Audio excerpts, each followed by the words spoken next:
በደም ተመቻችቶ የተቀመጠ ጠላትን የሆነ አካባቢ ከተቆጣጠረ በኋላ ምሽግ ቆፍሮ በደህና ስትራቴጂክ ቦታዎችን ይዞ ከዚያ ቦታ ማስወጣት ከባድ ሊሆን ይችላል። ግን እንደምንም ዋጋ ከፍሎ ያንን ማስወጣትና ከዚያ መገላገል ነው እንጂ ዝም ማስባሉ ብቻ በቂ አይደለም። ነገም ጠላት ስለሆነ እንደገና ጥቃት ይፈጽማል። አሁንም በ07 መጨረሻው 38 የተላከልን ጥያቄ ምንድነው የሚለው? ስለ ሚስትና ባል ግዴታዎች ምን ማድረግ የባል የሚስት በዝርዝር ቢናገሩን ይላል። የባል ሐቆችና የሚስት ሐቆች ማለት ነው። ይሄ ጠቅለል አድርገን ነው የምንገልጸው። ሌሎችን ያው ዘርዘር ባሉ ኪታቦች ላይ የሚጠቀሱትን መማሩ ተገቢ ነው። ዓሊም ጋር መጥቶ ማለት ነው።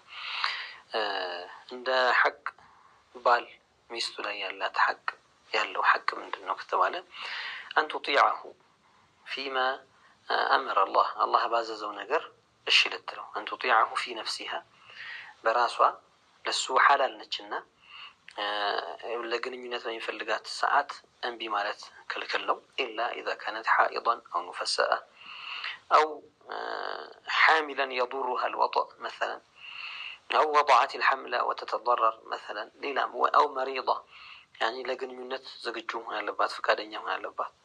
መለመን የለባትም ሐቁ ነውና። ሐይድ ላይ ከሆነች እሱ መጠየቅ የለበትም አስለን። ኒፋስ ላይ ከሆነችም እንደዚያው የወር አበባ ወይም የወሊድ ደም ላይ ወይም ደግሞ እርጉዝ ሆና ግንኙነት ማድረግ የሚጎዳት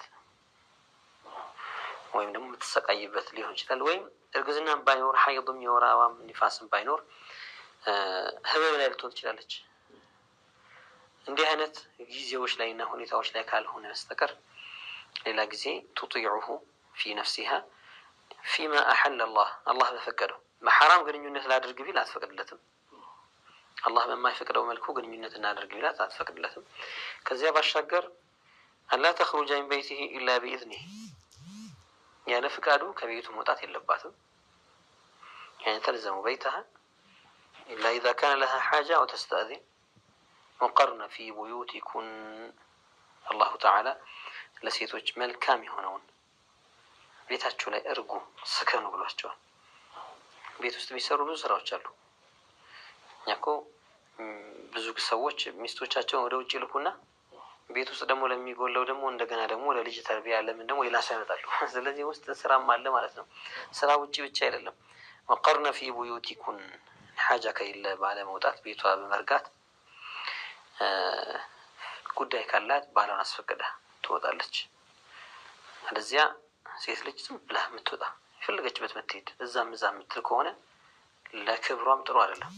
ሴት ልጅ መከበር መቻል አለባት። ሁሉ ቦታ ላይ መታየት የለባትም ሴት ልጅ።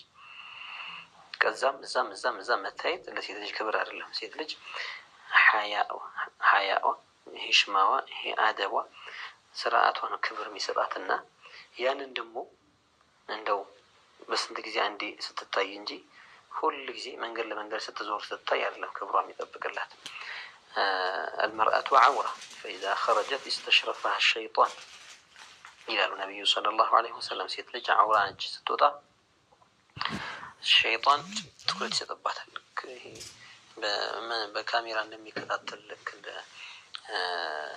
አድኖ ተቋሽ እንደዚያ ሸይጣን ትኩረት ይሰጥባትና ምን ሊያደርግባት ይፈልጋል? ሰው ሊፈትንባት ይፈልጋል።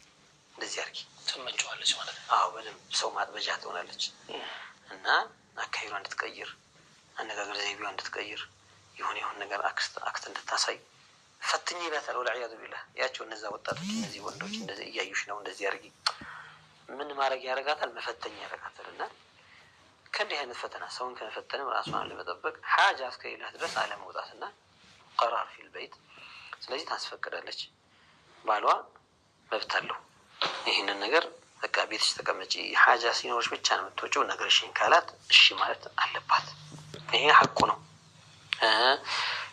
እንዲሁም ደግሞ لا تصوم النفل بوجوده إلا بإذنه ሱና መጾም ከፈለገች እሱ ሐዲር ቢሆንበት እሱ ክፍለ ሀገር ሄዶ አይደለም ርቆ አይደለም ሳምንት ለወር ጉዞ ላይ ሆኖ ለ3 ለ4 ቀን እንደዛ ሆኖ ሳይሆን እዚያው ሀገሩ ላይ ባለበት ሰዓት ላይ ሱና መጾም ከፈለገች ትነግረዋለች። ምክንያቱም ለሱ ሐላል ነችና በየትኛውም ሰዓት ግንኙነት ማድረግ ቢፈልግ ምን በሚሆንበት መልኩ በማትከለከልበት መልኩ ጾመኛ ነኝ ብላ እንዳትከለከለው ቢሁጀት الصوم ማለት ነው። ከዚያ ባሻገር ولا تدخلوا الى بيته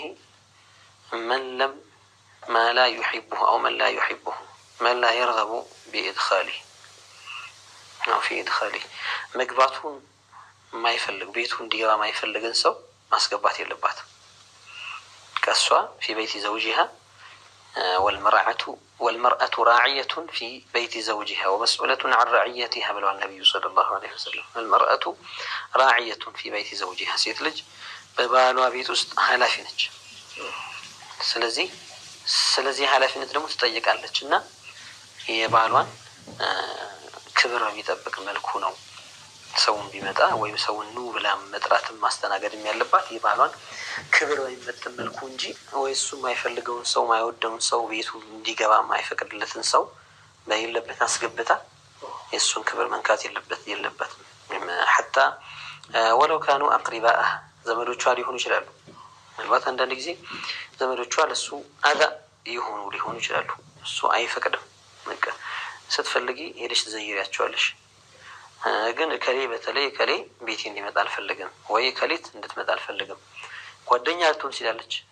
ويعتقد فيها انها تحثها على الحرام ወይ ደግሞ የሆነች ጓደኛዋ ሆና መጣ ወደ መጥፎ ቦታ ምትጎተጉታት ታሳንፋት ከሶላት ምታዘናጋት ወደ ጨዋታ ወደ ፌዝ ወደ ቀልድ ወደ መሳሰሉ ነገሮች እንድታደላ ምታረጋት ጓደኛዋ ልትሆን ትችላለች። እንዳትመጣ ቤቴ ሊል ይችላል። ደብቅ አስገብታ ማስወጣት አይቻልም። እነዚህ ሐቆች አሉት ባል። ወደ ሚስት እንምጣና ሚስት ደግሞ ባሏ ላይ ያላት ሐቅ አለ። ያው አላህ Subhanahu Wa Ta'ala ባሎችን አዟል ለሚስቶች መልካም እንዲሆኑ ጥሩ ነገር እንዲያደርጉ ለራሳቸው የሚወዱትን ነገር ለእነሱም እንዲወዱ ማለት ነው። ለይቅርብ ቤተሰብ ባለቤትህ ቅርብ ነች ካንተ ጋር አብራህ ምትኖር ነች። ምናልባት ለማንም ማታሳየው የሰውነት ክፍልን ምታይሷ ነች የሷም አንተን። ስለዚህ በጣም የቀረበች ነችና ኢህሳን ምታደርገው ሌላ ሰው ምታደርገው በይበልጥ ደግሞ ቅርብ ያለችው ባለቤትህ ኢህሳን ማድረግ ይገባል፣ ተገቢ ነው።